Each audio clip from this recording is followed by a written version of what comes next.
The most important principle that I would emphasize for you is equality.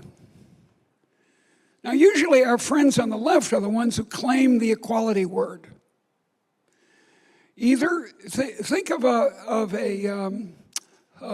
race. I was a jogger once for a long time, and I used to race sometimes, but I would always come in last, so it was somewhat unhappy. But anyway, you race in a race, and as Ecclesiastes, the very strange last book in the Hebrew Bible, says, the battle is not always to the strong, nor the race to the swift, for time and chance happen to all. Now, the counter-narrative in socialism from the left and Marxism is that we'll make you equal at the finish line. This is equality of outcome. And it's a deep and attractive prospect. We all come from families. And in a family, we're indignant if the children, at least, are not all treated equally. The Cinderella problem, right? You want equality of outcome, say in how much you get to eat, in a family. And we say, well, let's make the society like a family and have equality at the finish line.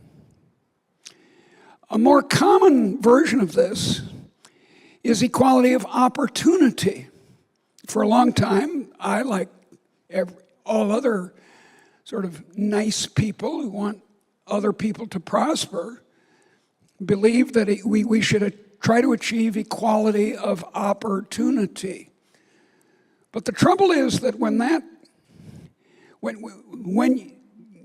if you give that 2 minutes of serious thought, it took me four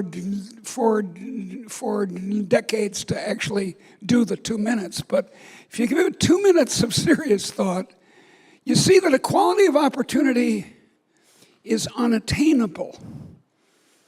Now, we know what's wrong with the economics of equality of outcome. It results in everyone starving. If you don't use incentives in the economy to get people to offer, to make exchanges with each other, because you're all going to have the same income at the end. So if you're a brain surgeon or a street sweeper, you get the same income. That's not going to work well. And then you think, well, no, equality of opportunity will get people all at the same starting point. But apply the 2 minutes of thought. And you notice that some people are smarter than I am. A considerable percentage of this audience is. Some percentage of the women here are more beautiful than I am. Well, not too many, I admit. No one here is older than I am. I was born in the United States. Someone else is born in South Sudan. I chose my parents very carefully.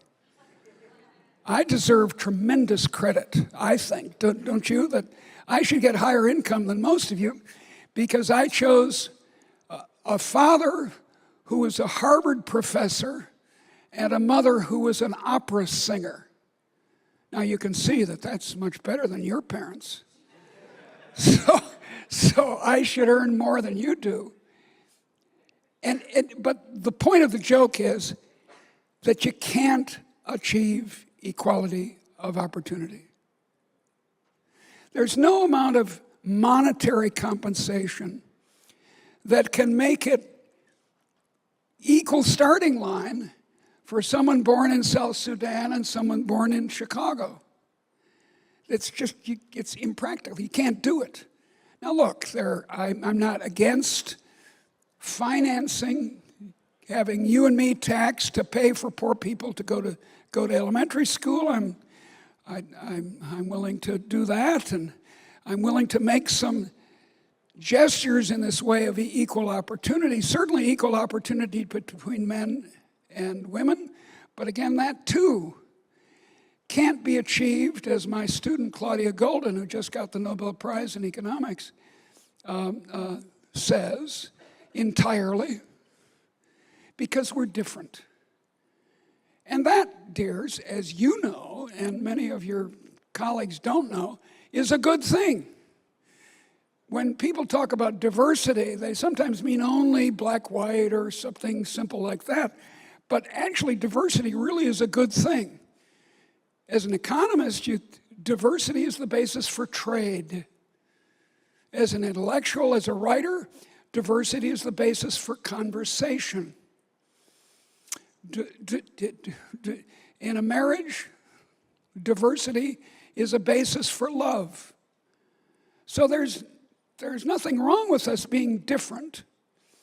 We don't have to all start at the same starting line over here for a good society.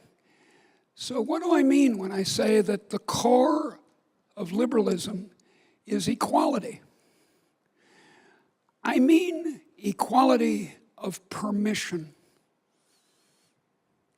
That should be our mantra. Equality of permission.